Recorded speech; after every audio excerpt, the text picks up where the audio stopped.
In this video I will give an overview of the plot, how this relates to history, and then I will review the episode.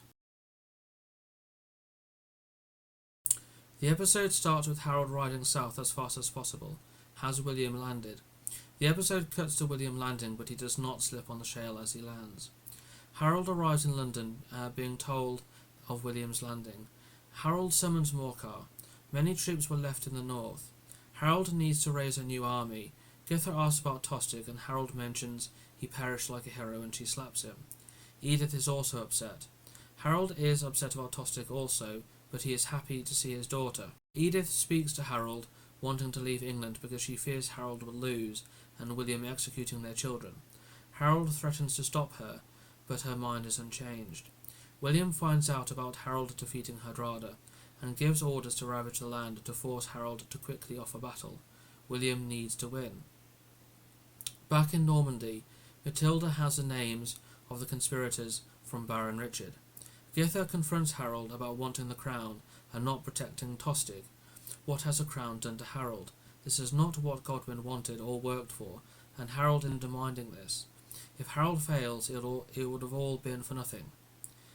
Edith confronts Harold, wanting to protect her children. Harold has doubts and starts crying, telling Edith about Tostig. She comforts him. What if Githa is right? Harold is then told about William ravaging the south coast. Harold rushes off to fight William, wanting to take him by surprise. Gunhild tries to dissuade Harold, telling him to wait for Morcar because Harold doesn't have enough men. William at his camp orders cavalry patrols, and he asks Odo why he returned. Odo replies because William needs him, and that's why he returned.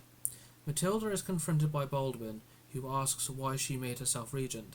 It's her power to rule if William doesn't come back. Baldwin wants Matilda to sign the regency over to him, and he may not be so kind next time. William finds out Harold is coming and sends Odo with a message. Gunhild convinces Edith to help Margaret convince Morcar to send troops to Harold. Odo meets Harold, telling him to yield the throne. Harold refuses, saying Edward gave him the throne on his deathbed, and for William to look to his conscience. Odo states William has no conscience, and Harold replies by saying he's looking at him, i.e. Odo. After this discussion, Odo leaves, and Harold figures out where William is camped and talks to his underling, commenting that William thinks he's got the high ground, but they know the land better, and they know of the better position at Senlac Hill. Gunhild, Margaret and Edith confront Morcar, who is sitting on the throne, to send troops to aid Harold. Morcar is very reluctant, stating Harold had destroyed his army, fighting a madman, i.e. Hardrada. Margaret is very upset at him, saying he should dress her as Her Majesty, and pulls him off the throne. Edith tells Morcar he can't play childish games, and will William really let him keep his lands and position? Gunhild then demands he send troops, and they all put him in his place.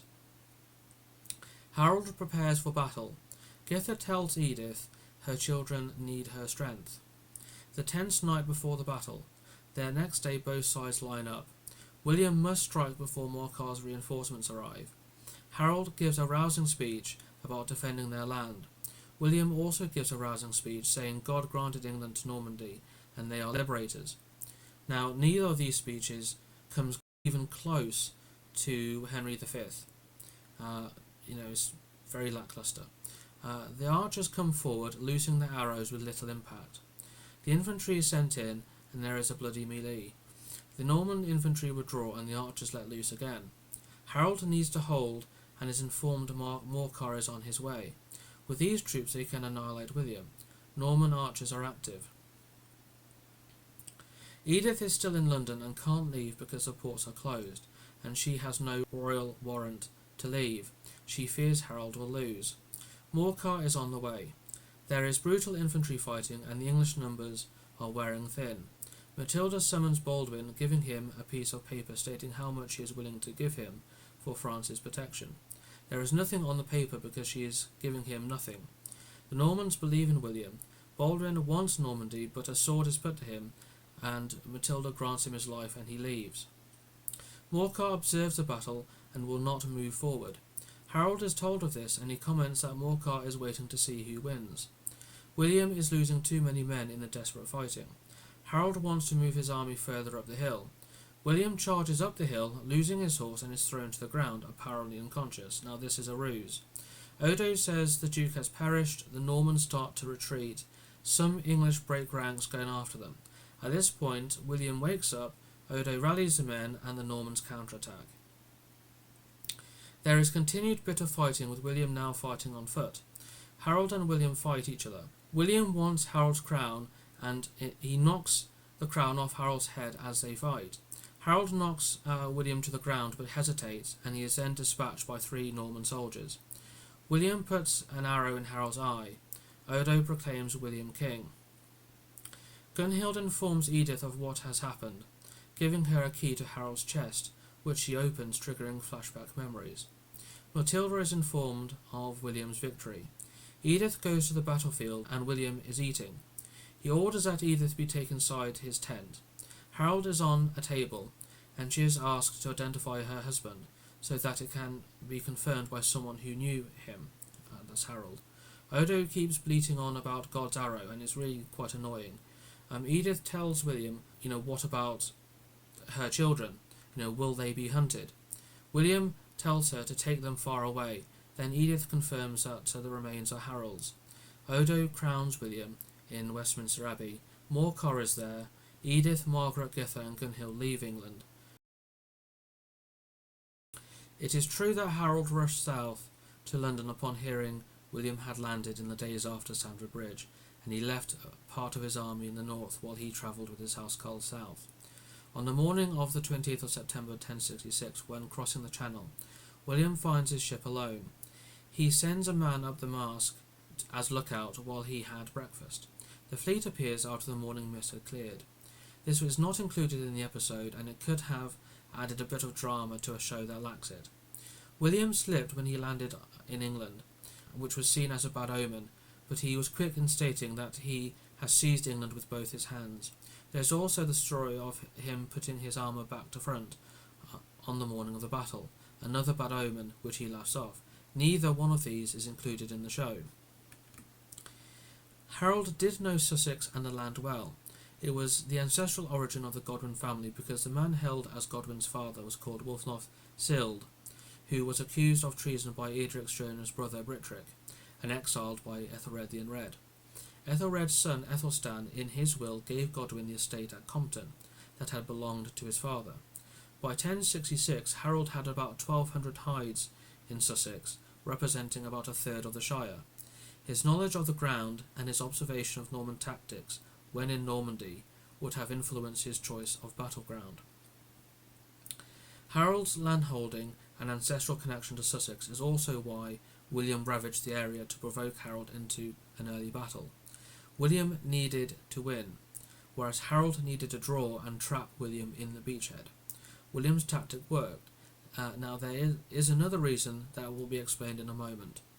Now, the inclusion of these sentiments that I've mentioned in the episode is correct.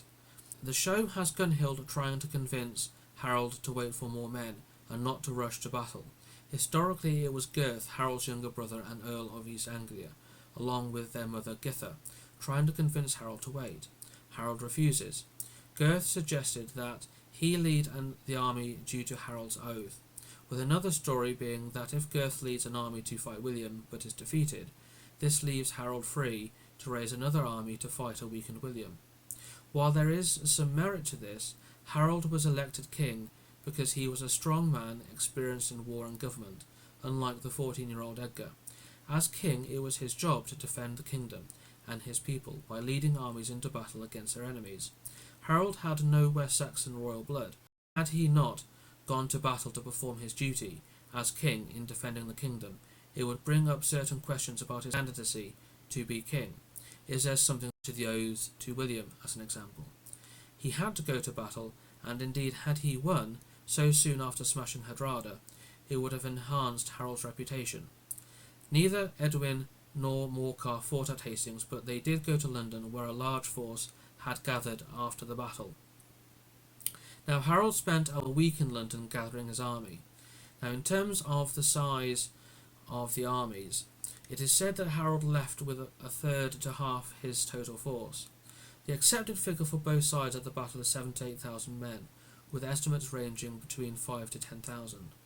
The Norman figure could be as high as 14,000, but as Frank Maclean states in his book 1066, A Year of Three Battles, William left 1,000 troops each at both Pevensey and Hastings in pre-made Motte and Bailey castles set up in the ruins of an old Roman fort, along with other support elements like carpenters, blacksmiths, sailors, cooks, etc. Now this was actually cut from the episode. Harold may have hoped to catch William by surprise like he did Hardrada. William did send out scouts and patrols discovering Harold's advance. William did send an envoy to get Harold to relinquish the throne.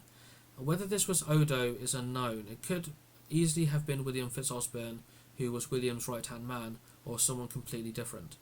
Harold refused to give up the crown, citing Edward giving Harold the throne on his deathbed, which was legitimate in English law at that time.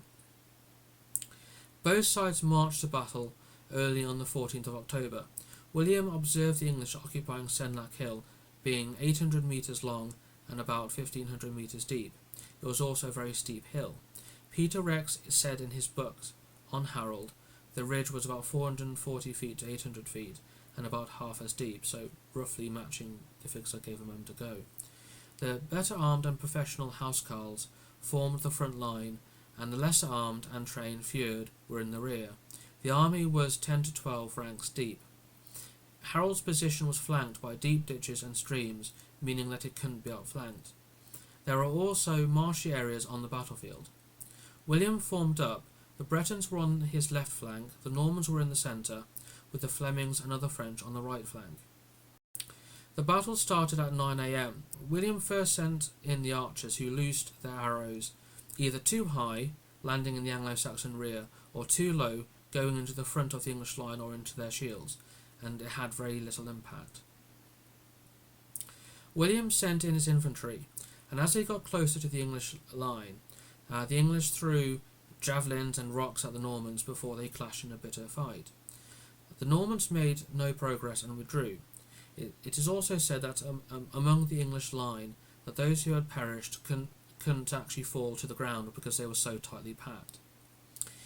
William sent in his cavalry, which did not break the shield wall. The Bretons on the Norman left broke and fled. Some English broke ranks and went after them, and there was a rumour that William had perished. The entire Norman line was threatened by this flight. There are some who criticise Harold for not advancing. Firstly, this would mean him giving up his good defensive position on the hill, going down onto flatter ground where Norman cavalry could outflank and slaughter them. There is also the difficulty in command and control, especially fighting on foot, so this suggestion is unwise. Now William rallies his men by riding in front of them, lifting up his helmet, shouting, "I am alive, don't you recognise me, and with God's grace we'll have victory," before turning and slaughtering the pursuing English, who had tried to form a shield wall but failed. This part of the battle took up the morning. There is some debate as to whether this was a genuine flight or feigned. The Carmen states feigned, but this source is very biased towards William. Now, feigned attacks at this time were possible. For example, Robert Guiscard at the Battle of Messina in 1060. However, William lifting his helmet to rally his men, assuring them that he was alive, indicates that this flight was genuine. That being said, this could have influenced William, because 2 more flights were done in the battle, with the English troops pursuing the Normans both these times, and they were slaughtered. These flights weakened the English line, causing the edges to weaken and the line to come in a bit on itself. The Normans were able to get a toehold on the ridge with desperate and bitter fighting. The English continued fighting hard until the end of the battle, which ended near dusk. Harold's brother Gurth and Leofwine perished. Harold had to try and hold on until nightfall, perhaps retreat to the Melfoss behind the battlefield and call for reinforcements. William needed to win. The battle lasted all day, and when dusk started to fall at circa 4:35 o'clock in the afternoon, Harold perished. The Arrow in the Eye story was written decades later. The Carmen states that 4 knights sent by William, and may have included William himself, were sent to dispatch Harold, which they did rather brutally. The news of Harold's demise and being dispatched caused the English line to break. which often happens in medieval battles with the demise of the leader. Harold's housecarls made their last stand around Harold's remains. The Normans pursued the English, causing heavy casualties. Again, this is not unusual in medieval battles, that the highest casualties among the defeated army comes in the retreat. Battle is also very confusing, so Odo, observing William pretending to be unconscious in the melee and shouting about his fate and then rallying the Normans, is exaggerated, and William did not fight on foot in the battle, but he did have 3 horses taken out from under him. The Malfoss, or Evil Ditch, hidden by undergrowth in the rear of Senlac Hill, was a deep ditch in a wooded area behind the battle where a skirmish took place in the aftermath of the retreat, where the Normans in pursuit of the English were given a harsh awakening when some fleeing Anglo-Saxons, in a rear guard or possibly as reinforcements coming up, arriving too late to fight the Normans, they turned and trapped the Normans, with many Norman knights falling into the ditch, unhorsed and dispatched. There were many Norman casualties, including Eustace of Boulogne, who was very badly wounded. After the battle, William ordered a meal prepared and ate on the battlefield. It is said that Harold's remains were so badly mutilated that he could only be identified by Edith Swan-Neck by marks known only to her. Githa, Harold's mum, offered William her son's weight in gold, but William refused. Instead, William ordered William Millay to bury Harold in some unknown location on the cliff facing the sea. William waited 2 weeks at Hastings, expecting the English to submit to him. They didn't. He marched east, ravaged Romney, whose citizens had slaughtered the crew of 2 Norman ships who landed there by mistake. He continued east to Dover, where a large host had gathered, but then they submitted to William. The Normans suffered from dysentery while at Dover, including William himself, who nearly perished. They stayed at Dover for a month. The Normans secured Canterbury. William sent 500 knights to Southwark, a partially fortified suburb of London. They fought an English force sent from London, and the Normans defeated the English. But then the English retreated, and the Normans were unable to get into London.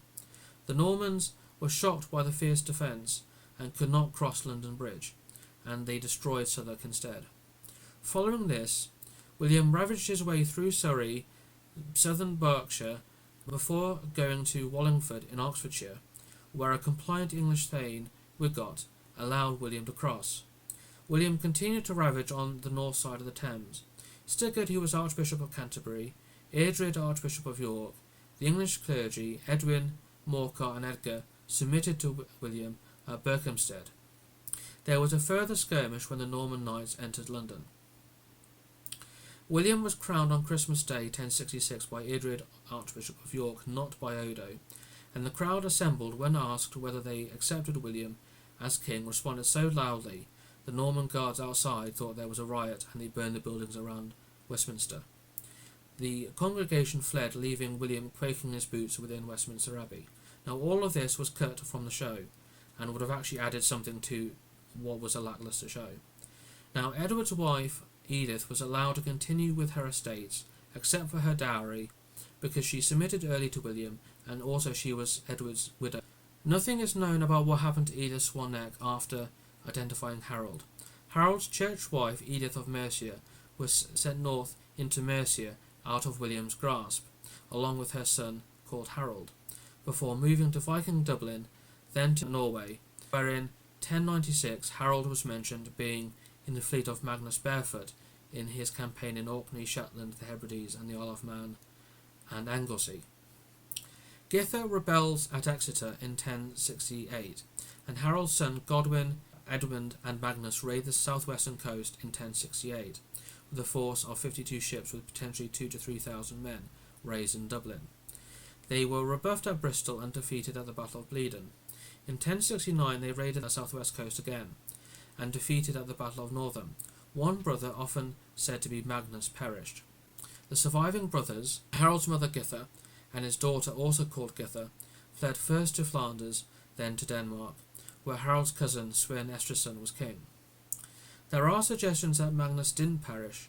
One theory has him return to Lewes in Sussex, the heartland and origin of the House of Godwin, due to a Latin inscription at the Church of St. John sub Castro, stating, "There enters this cell a warrior of Denmark's royal race, Magnus his name, mark of mighty lineage, casting off his mightiness, he takes a lamb's mildness, and to gain everlasting life becomes a holy anchorite.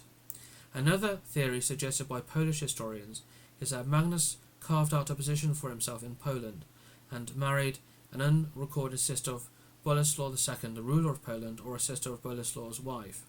The Polish historians point out the sudden appearance of the West Saxon wyvern in the flag and coat of arms of the Duchy of Masovia, unknown in Polish heraldry at that time. The show is finally at an end. Fiction does jumble up history to varying degrees with various degrees of toleration for it, but this show jumbles history up so much that it's a nonsensical mess. The drama is non-existent, and at no time during the show was I moved by any of the characters on screen. When reading the real history is a very different matter, because the real historical figures lead very active lives, they achieved many things, and Harold's demise was brutal, with Edith and his mother's attempt to identify and retrieve his remains, and William's refusal in this is tragic, as was England's fate at the hands of the ruthless Normans. Reading real history is far more compelling.